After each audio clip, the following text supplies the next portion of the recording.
और इस वक्त राज्यवर्धन सिंह राठौर एक प्रेस कॉन्फ्रेंस कर रहे हैं, सीधे हम उसका अत्याचार के जो केसेस हैं उनके अंदर अलवर जिले के अंदर ही पिछले 15 दिनों में 7 गैंगरेप हुए। मुझे शर्म आती है शब्द भी इस्तेमाल करते हुए, लेकिन असलियत जनता तक पहुंचे ये निहायत ही जरूरी है। इनके जो लीडर हैं वो अपने महलों, काल्पनिक महलों में रहते हैं, किताबों से पढ़ के बातें बोलते हैं, जमीन से जुड़े हुए नहीं हैं, इसलिए बातें तो बड़ी बड़ी करते हैं,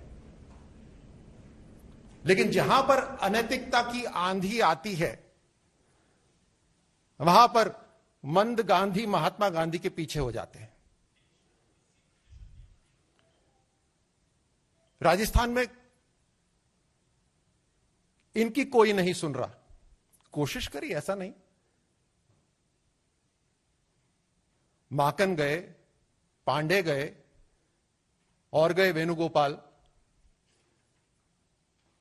पूरे दिन लगी बड़ी बड़ी चौपाल,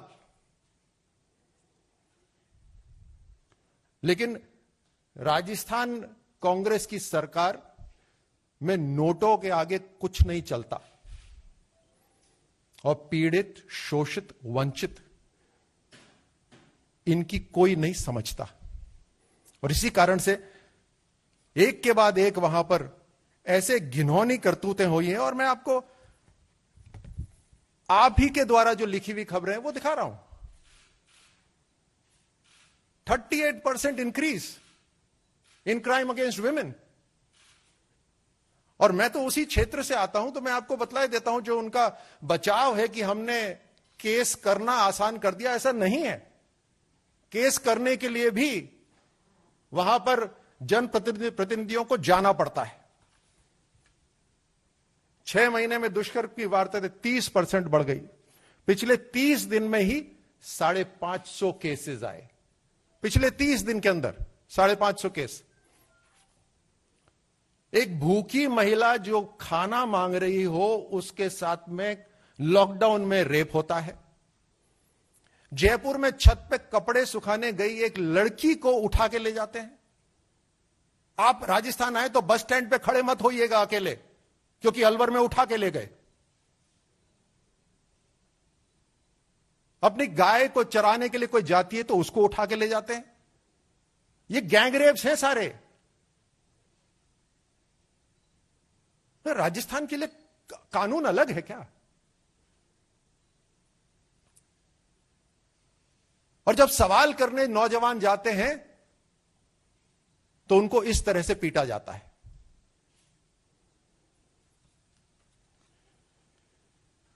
केवल 2020 के अंदर 13,750 दुष्कर्म। केवल 2022. If 2022 was a black year for all of us, imagine what happened in Rajasthan. 13,750 rape cases. And we are leading, unfortunately. It's the wrong competition we are winning in Rajasthan. In all because the Congress government in Rajasthan has given up, abdicated its mandate to govern. They have only one objective: remain in power irrespective of what happens.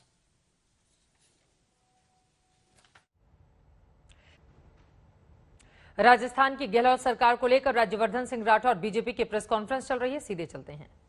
कि सन्नाटा क्यों है? क्या यह राजनीतिक कारणों से है? क्या यह उनके वोट बैंकों की वजह से है? उनके जो लीडर हैं, जो अक्सर बड़ी बड़ी बातें करते हैं, खूब लंबी लंबी ट्वीट लिखते हैं, उनको दिखाई क्यों नहीं दे रहा? हमें परवाह नहीं है कि उनको दिखे या ना दिखे, लेकिन उनको जहां जिम्मेदारी दी है, जिस सरकार की जिम्मेदारी दी है, जिस राज्य की जिम्मेदारी दी है, उस राज्य के अंदर अपना दायित्व तो निभाएं। जब तक संवैधानिक तरीके से वहां पर हैं, it is imperative that they have to follow the rules and regulations of this country and apply it so that everybody is safe. और क्योंकि जनता सुरक्षित नहीं है, यह हमारा कर्तव्य और हमारा धर्म बनता है कि हम इस बात को आपके सामने दम खम करके उजागर करें कि ताकि आपकी कलम से इस देश की जनता जागरूक हो और देखे किस तरह से अंधा कानून राजस्थान के अंदर चल रहा है। मैं आंकड़ों में जाऊंगा, मैं पढ़ के सुनाऊंगा तो वो एक एक गैंगरेप मात्र आंकड़ा हो जाता है। ऐसा नहीं हो सकता।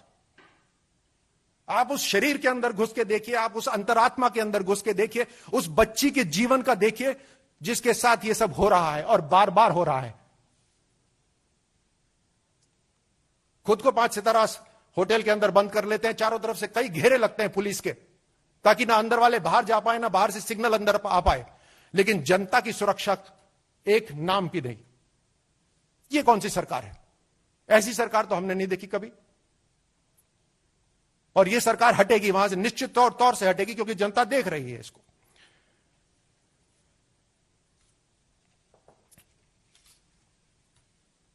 लॉकडाउन में जब पूरा देश कोरोना से युद्ध लड़ रहा था, उस समय राजस्थान की महिलाएं, राजस्थान की बच्चियां सिर्फ कोरोना से ही नहीं अपने आप को बचा रही थी, बल्कि इन हैवानों से भी अपने आप को बचा रही थी, क्योंकि इनको बचाने वाली वहां जो सरकार है वहां कान नाक बंद करके बैठी हुई थी। धन्यवाद।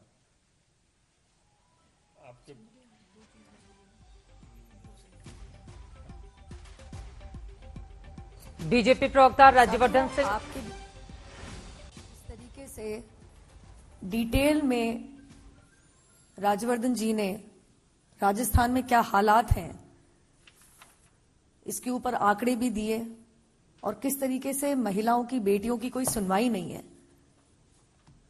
इस पे जरा 2 चीज मैं भी बोलना चाहूंगी। देश में मैं भी बेटी हूं, नागरिक हूं। मुझे अच्छी तरीके से याद है कि जब भी कांग्रेस की सरकार राजस्थान में आती है तब कहते हैं कि ये जो कांग्रेस मॉडल नहीं है, ये बलात्कारी मॉडल है, ये कांग्रेस कल्चर है। आज अगर आप जाके राजस्थान में पूछेंगे तो इसको कांग्रेस कल्चर कहा जाता है। किसी भी बेटी से, किसी भी घर से पूछ लीजिएगा। ये वो सरकार है, कांग्रेस वो पार्टी है जिसके कार्यकाल में भवरी देवी कांड भी हुआ था। ध्यान रखिएगा इस बात का। ये वो सरकार है आज की, गहलोत जी की।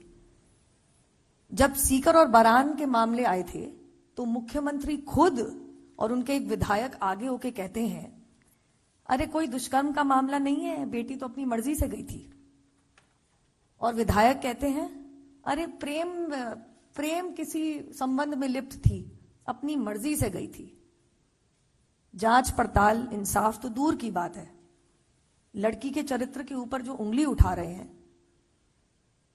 क्या उनसे सवाल नहीं किए जाने चाहिए?